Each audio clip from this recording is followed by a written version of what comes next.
সুপ্রিয় শিক্ষার্থীবৃন্দ, তোমাদের সবাইকে রিসোর্স টিচার অনলাইনের স্কুলের পক্ষ থেকে শুভেচ্ছা ও স্বাগতম। আমি আমার পরিচয়টা দেই। আমি হচ্ছে প্রিয়াঙ্কা রায়, রিসোর্স টিচার, বিজ্ঞান, সিসি, রোকেয়া বেগম বিদ্যানিকেতন, মুকসেদপুর, গোপালগঞ্জ। তো আজকে বর্তমান সময়ের জন্য একটা গুরুত্বপূর্ণ বিষয় নিয়ে আমি তোমাদের সাথে আলোচনা করব। সেই বিষয়টা হচ্ছে নবম দশম শ্রেণীর জীববিজ্ঞান বইয়ের চতুর্দশ, মানে একেবারে সর্বশেষ যে অধ্যায় জীব প্রযুক্তি, সেই জীব প্রযুক্তি সম্পর্কে আলোচনা করব। এই জীব প্রযুক্তি সম্পর্কে আলোচনা করার আগে আমি তোমাদের কিছু কথা বলতে চাই। সেটা হচ্ছে যে জীববিজ্ঞান, জীব প্রযুক্তি বর্তমান সময়ে আমাদের জনসংখ্যা বৃদ্ধির হার অনেক বেশি। তো ওই জনসংখ্যা বৃদ্ধির সাথে সাথে আমাদের খাদ্যের চাহিদাটাও পূরণ করতে হয়। সেক্ষেত্রে আমরা প্রাকৃতিক যে নিয়মটা, সেটার উপরে যদি আমরা নির্ভর করে থাকি, বা আমাদের তো জমি স্বল্পতা আছে, তো সেই ক্ষেত্রে আমরা যদি জমির উপরে নির্ভর করে থাকি বাৎসরিক যে ফসলটা হয় তার উপরে, তাহলে সেই ক্ষেত্রে আমাদের খাদ্যাভাব দেখা দিবে, জনগণের চাহিদা মেটানো সম্ভব হবে না। তো সেই ক্ষেত্রে জৈব প্রযুক্তি বা বায়োটেকনোলজিটা এই ক্ষেত্রে খুবই গুরুত্বপূর্ণ বিষয়। তো আজকে আমরা জীব প্রযুক্তি বা বায়োটেকনোলজি নিয়ে আলোচনা করব। বায়োটেকনোলজি শব্দটাকে দুই ভাগে ভাগ করা হয়েছে। একটা হচ্ছে বায়োলজি এবং টেকনোলজি। বায়োলজি শব্দের অর্থ জীব সম্পর্কিত বিশেষ জ্ঞান। বায়োলজি শব্দের অর্থ হচ্ছে জীব সম্পর্কিত বিশেষ জ্ঞান, এবং টেকনোলজি শব্দটি হচ্ছে প্রযুক্তি। টেকনোলজি শব্দের অর্থ হচ্ছে প্রযুক্তি। সো বায়োলজি এবং টেকনোলজি দুটো মিলে একসাথে হয়েছে বায়োটেকনোলজি, অর্থাৎ জীব সম্পর্কিত যে প্রযুক্তি সেটাই হচ্ছে বায়োটেকনোলজি। তো আমরা এই বায়োটেকনোলজিটা কোন কোন ক্ষেত্রে কাজে লাগে? জীব প্রযুক্তির অনেক ব্যবহার আছে আমাদের বর্তমান সময়ে, জীব প্রযুক্তির অনেক ব্যবহার আছে। তো বিশেষ ক্ষেত্রে মানে সব থেকে বেশি যে গুরুত্বপূর্ণটা সেটা হচ্ছে শস্য উন্নয়নে, মানে শস্যের মান উন্নয়ন, চারা গাছটা সুস্থ সবল করা, মানে শস্য উন্নয়ন। আর একটা হচ্ছে টিস্যু কালচার, ঠিক আছে? তো আমরা এখন কিভাবে এই টিস্যু কালচারটা কিভাবে করা যায় সেই বিষয়টা নিয়ে আলোচনা করব। দেখো, এখানে আমি একটা ছবি আঁকাইছি। এই যে একটা ছবি আঁকাইছি আমি। এইখানে টিস্যু কালচার করতে গেলে আমাদের 5টা ধাপ মেনটেন করতে হবে, ঠিক আছে? 5টা ধাপ মেনটেন করতে হবে। তো প্রথম ধাপ হচ্ছে একটা সুস্থ সবল মাতৃ উদ্ভিদ নির্বাচন করতে হবে আমাদের। তারপরে সেটাকে আবাদ মাধ্যম তৈরি করতে হবে। আবাদ মাধ্যমে কেলাস তৈরি করতে হবে। কেলাস তৈরি করার পরে সেটাকে জীবাণুমুক্ত করতে হবে, ঠিক আছে? জীবাণুমুক্ত করার পরে আমরা সেখান থেকে যে নতুন চারা বা উদ্ভিদটা পাবো, সেটাকে আবার আমাদের জীবাণুমুক্ত করতে হবে। জীবাণুমুক্ত করার পরে যে নতুন যে চারাটা আসবে সেটাকে আমরা স্থানান্তর করব মাটিতে, যে অনুকূল পরিবেশে সে যাতে খাপ খাইয়ে নিতে পারে। তো দেখো, আমরা এখন চিত্র সাহায্যে আর একটু ভালো করে চিত্রের মাধ্যমে যদি সেটা বলার চেষ্টা করি, তাহলে তোমরা খুব ভালো করে সেটা বুঝতে পারবা। দেখো, এখানে হচ্ছে একটা নমুনা টিস্যু, মানে আমরা যে উদ্ভিদ থেকে নতুন উদ্ভিদ তৈরি করব, সেই একটা নতুন উদ্ভিদ। এ একটা কনিক্যাল ফ্লাক্স। এই ফ্লাক্সের মধ্যে ওর যে জিন বা আমাদের কনিক্যাল এই এখানে একটা আবাদ মাধ্যম তৈরি করতে হবে, ঠিক আছে? এই আবাদ মাধ্যম তৈরি করতে আমাদের পুষ্টি দ্রবণ লাগবে, ফাইটো হরমোন লাগবে, পানি লাগবে, এই সব মিলায়ে, এবং সর্বশেষ লাগবে এগার এগার পাউডার।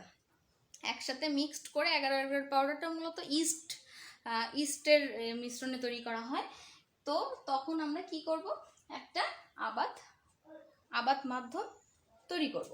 আচ্ছা, আবাদ মাধ্যম তৈরি করার পর আমাদের জীবাণুমুক্ত আবাদ প্রতিষ্ঠা করে। এখন আমরা যে আবাদ মাধ্যমটা তৈরি করলাম, এই আবাদ মাধ্যমে যদি জীবাণু থাকে, তাহলে তো আমাদের যে উদ্ভিদটা আসবে সেই উদ্ভিদটা তো ওই হইতে যেই আক্রান্ত হয়ে যাবে, হয় গাছটা মরে যাবে, অথবা ওই জীবাণুটাই সে জীবনের শেষ দশা পর্যন্ত বহন করবে, যাতে ফলের আমরা যে ফলটা পাবো বা শস্যটা পাবো সেটার মানটা তত ভালো হবে না। তো সেই ক্ষেত্রে আমাদের কি করতে হবে? জীবাণুমুক্ত করতে হবে। তো সেই ক্ষেত্রে জীবাণুমুক্ত করার ক্ষেত্রে আমাদের ওটাকে অটোক্লেভ নামে একটা যন্ত্র আছে, সে অটোক্লেভ যন্ত্রে 121 ডিগ্রি সেন্টিগ্রেড তাপমাত্রায় 20 মিলিমিটার চাপে এটাকে আমাদের করতে হবে, মানে তাপ দিতে হবে। তাপ দেওয়ার পরে এটা আমাদের জীবাণুমুক্ত হয়ে গেল। আচ্ছা, এই যে আমাদের জীবাণুমুক্ত কেলাস তৈরি হলো, জীবাণুমুক্ত তৈরি তো হয়ে গেল।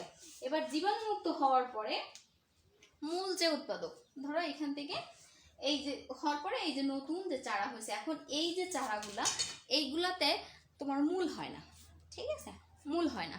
এই মূল হয় না যে কারণে এটা কি করতে হবে, একটা নির্দিষ্ট সময় পর্যন্ত বড় হওয়ার পর এটাকে কেটে দিতে হবে, বিচ্ছিন্ন করে দিতে হবে।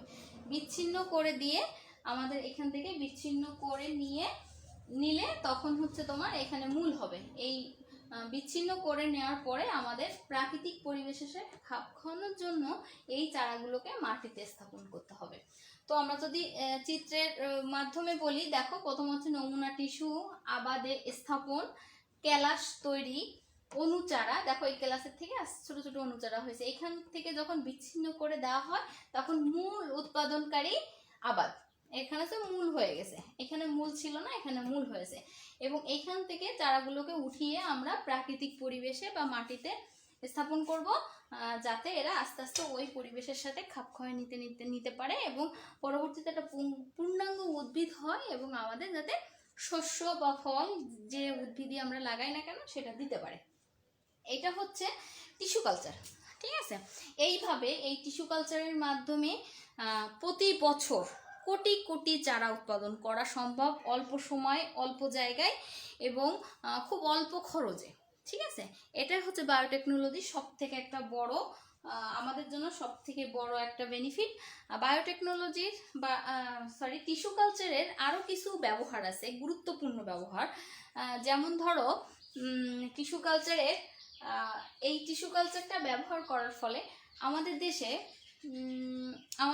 আবাদি জমির পরিমাণ খুবই কম, না, জনসংখ্যা বৃদ্ধির সাথে সাথে আমাদের করতে হয়, ঘর বাড়ি তৈরি করতে হয়, সেক্ষেত্রে আমাদের জনসংখ্যা বৃদ্ধির ফলে খাদ্যের চাহিদা বেশি, বাট জমির পরিমাণটা খুব কম। তো আমরা সেই অল্প জায়গায় অল্প সময়ে আমরা খুব দ্রুত অনেক চারা উৎপাদন করতে পারি এবং এমনকি দেশের চাহিদা মিটিয়ে আমরা বাইরেও রপ্তানি করতে পারি।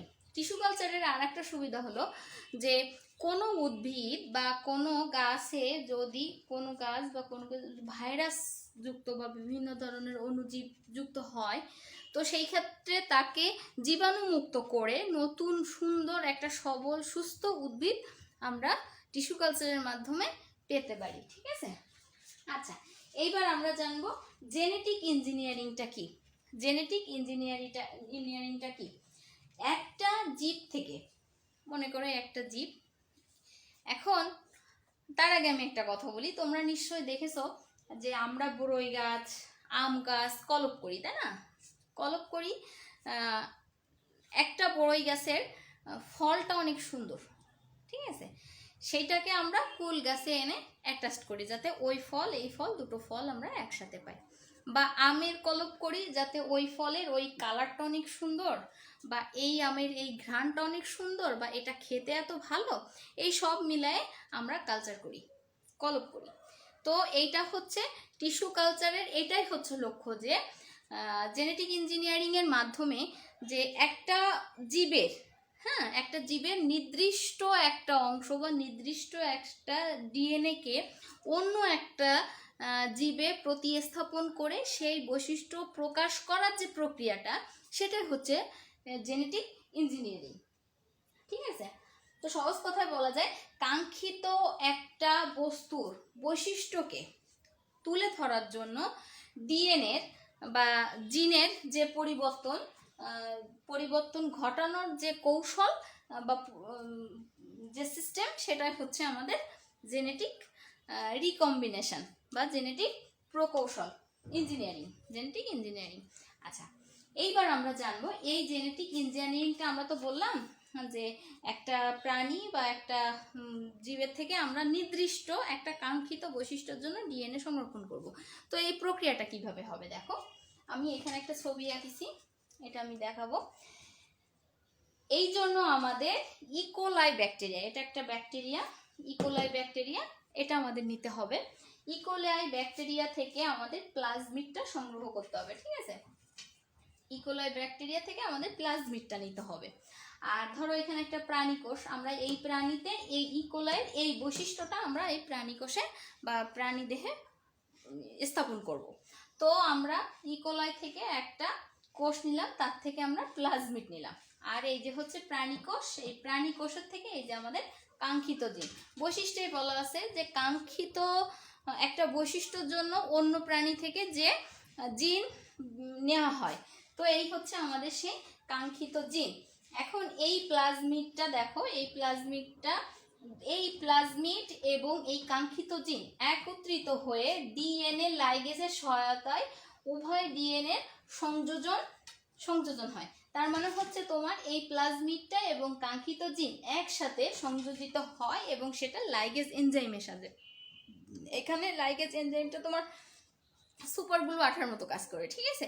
যে আমরা কোনো কিছু যখন তৈরি করতে গেলে আমাদের আঠার দরকার হয়, তো আমরা যখন সুপার গ্লু আঠাটা ব্যবহার করি, ঠিক এই ক্ষেত্রেও লাইগেজ এনজাইমটাও এই ক্ষেত্রে ঠিক একই কাজ করে, ঠিক আছে? করে ডিএনএটা সৃষ্টি করে। তো এই ডিএনএটা সৃষ্টি করার পর এটা রিকম্বিনেন্ট ডিএনএ প্লাজমিড, এটা যখন পরিবর্তিত হয় তখন রিকম্বিনেন্ট ডিএনএ প্লাজমিডের কাঙ্ক্ষিত এই যে রিকম্বিনেন্ট ডিএনএ প্লাজমিডে পরিণত হয় এবং এইখান থেকে আমরা এই যে কাঙ্ক্ষিত জিনটা পেয়ে গেছি। এইখান থেকে যখন এইখানে আসে তখন ট্রান্সফরমেশন প্রক্রিয়ায় রিকম্বিনেন্ট প্লাজমিড ডিএনএ ব্যাকটেরিয়ায় প্রবেশ করে।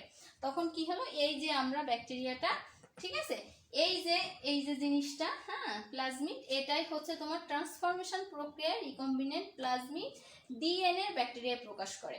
এবার এটাকে ব্যাকটেরিয়াম ক্লোনিং করা হলো, ক্লোনিং করার পরে এখান থেকে অনেকগুলা আমরা ইকোলাই ব্যাকটেরিয়া পেলাম এবং এই ইকোলাই ব্যাকটেরিয়ায় প্রত্যেকটা প্লাজমিড এই আগের পুরাতন প্লাজমিডের মতো থাকবে না।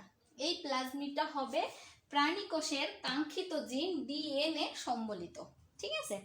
তখন আমরা এই যে ইকোলাই ব্যাকটেরিয়াটা পাবো সেটা এই ইকোলাই থেকে অনেকটা পরিবর্তিত।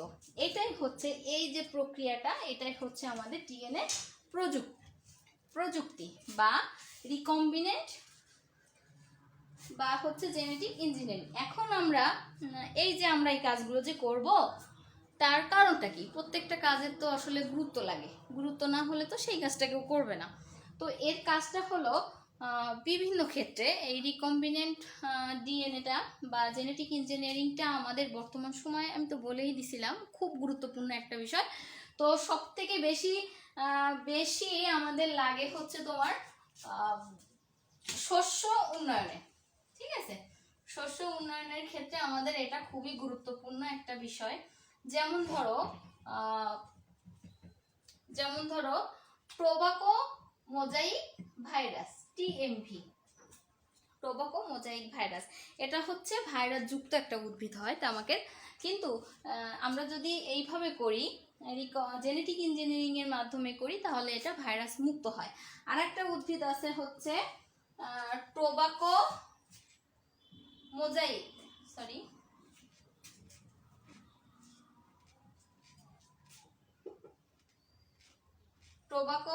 আচ্ছা, একটা হচ্ছে tobacco mind green mosaic virus, tobacco mind green mosaic virus, ঠিক আছে? এই যে উদ্ভিদগুলো আমরা তৈরি করি, এগুলা হচ্ছে তোমার ভাইরাস মুক্তভাবে তৈরি করা যায় এবং এতে ফলনটাও অনেক ভালো হয়, ঠিক আছে?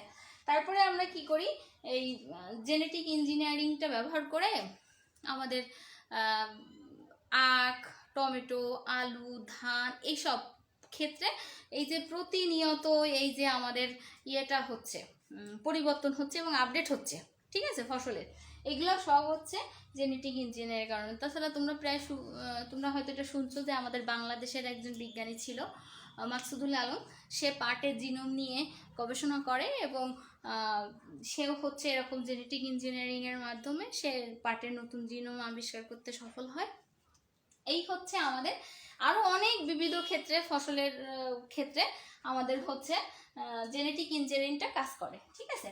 প্রাণীর ক্ষেত্রে প্রাণীর ক্ষেত্রেও ঠিক একই রকম, ক্লোনিং করে, জিন ক্লোনিং করে আমরা একটা প্রাণীর বৈশিষ্ট্য আমরা অন্য একটা প্রাণীর মধ্যে দিতে পারি এবং ওর থেকে আপডেট ভাবে তৈরি করা সম্ভব হয়। মৎস্য ক্ষেত্রে একইভাবে বিভিন্ন, দেখো আমরা এখন প্রায় দেখি, আগে আমরা যখন ছিলাম তখন আমরা কই মাছের সাইজ কত, দেশি কই মাছটা এতটুকু, এর বেশি বড় হয় না, কিন্তু এখন হাইব্রিড কইটার সাইজ এত বড় হয়। আর এত বড় হওয়ার কারণে লোকজন মানে লোকদের চাহিদাও তাড়াতাড়ি মেটানো সম্ভব হয়, তাই না? এগুলো সব আমাদের এই জেনেটিক ইঞ্জিনিয়ারিং এর কারণে হয়ে থাকে। আরও ক্ষেত্রে আছে চিকিৎসা ক্ষেত্রে জেনেটিক ইঞ্জিনিয়ারিং এর অনেক অবদান আছে।